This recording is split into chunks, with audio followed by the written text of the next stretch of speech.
Every unsolved mystery has that one detail people can't stop thinking about: a footprint, a phone call, a final paragraph. But some cases are different. Some cases feel wrong from the beginning, not because they're violent or because they're bloody, but because every single detail creates more questions instead of answers. And only a few mysteries do that better than the lead mask case. A case so bizarre that even now, almost 60 years later, investigators still can't fully explain what happened on a lonely hill in Brazil. Now, before we get deeper into the video, hello, I am your host, Flearu. Welcome back to my channel. Today we're going to be covering the lead mask incident from Brazil.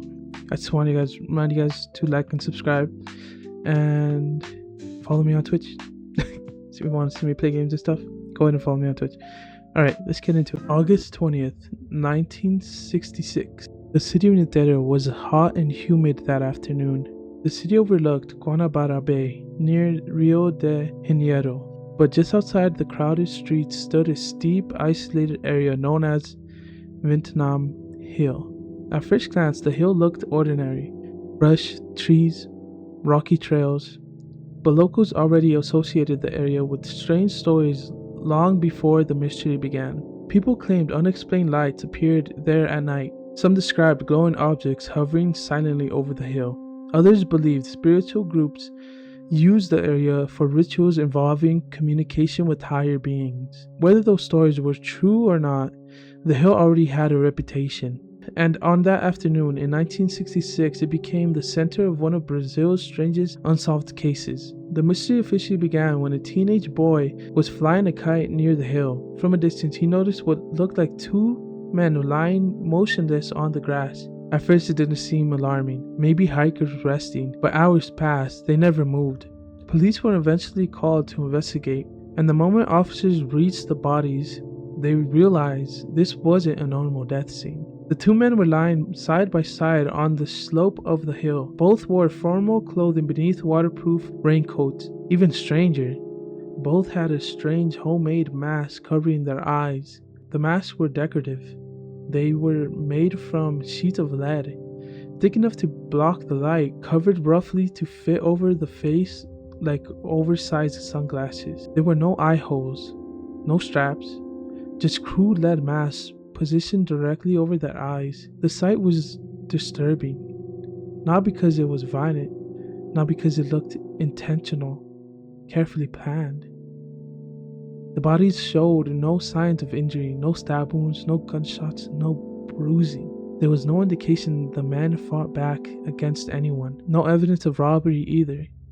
Money remained untouched. Nearby investigators discovered a notebook and several small items including towels and an empty water bottle. But it was the notebook that changed everything. Inside was a handwritten message, short, cryptic, and terrifying. It read, 1630 BS specificated location, 1830 ingest capsules. After effect, protect metals, await signal mask. Even translated decades later, the note still sounded bizarre. Await signal. Signal from who? Or what? The dead men were soon identified as Miguel José Vina and Manuel Pereira de Cruz. Both were electronic technicians from a nearby town. By all accounts, they were intelligent and technically skilled.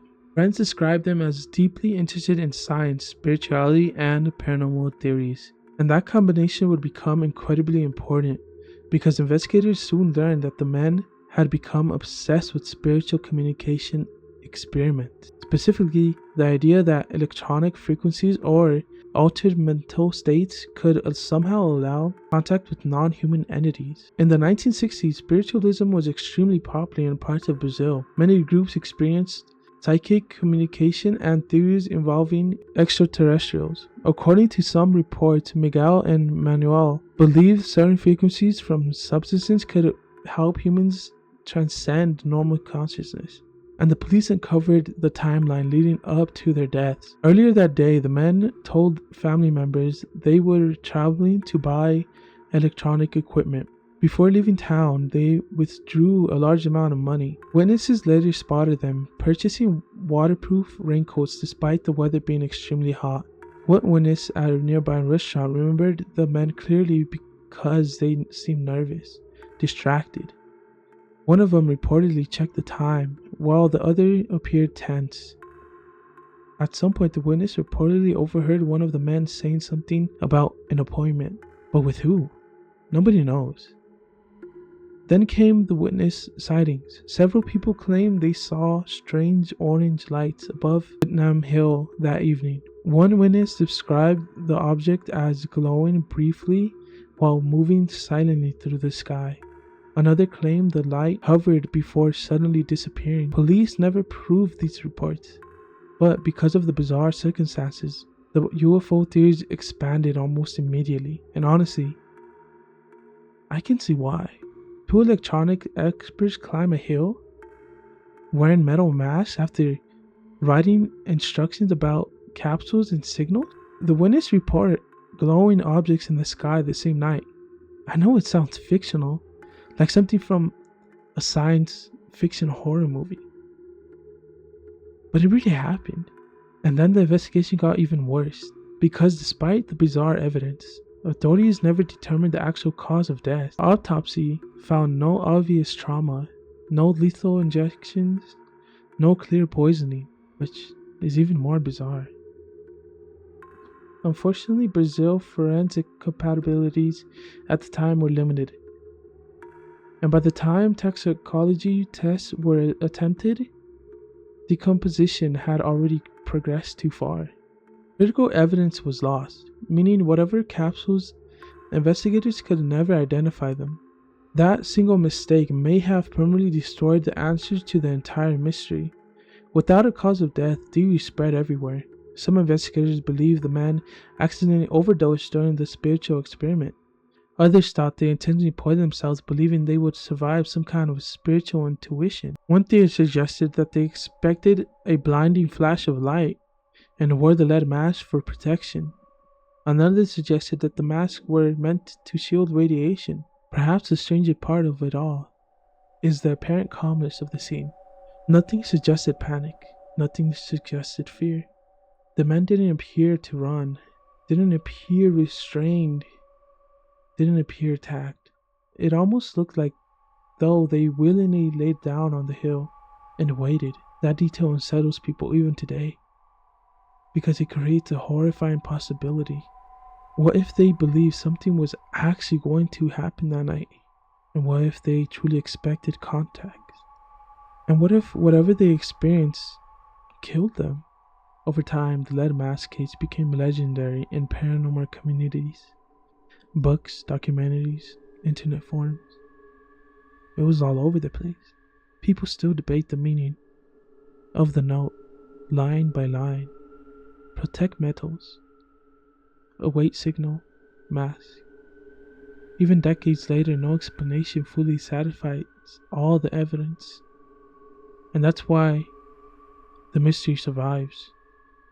Because unlike many unsolved cases, this one doesn't feel incomplete. It feels interrupted. Like investigators arrived halfway through something they were never supposed to see. And somewhere on that hill in Brazil, 2 men died believing they were about to witness something extraordinary. Whether it was science, a hallucination, a cult ritual, or something far stranger, nobody truly knows, and nobody ever will. And that is the case of the lead mask. Thank you for watching. I'll see you next time.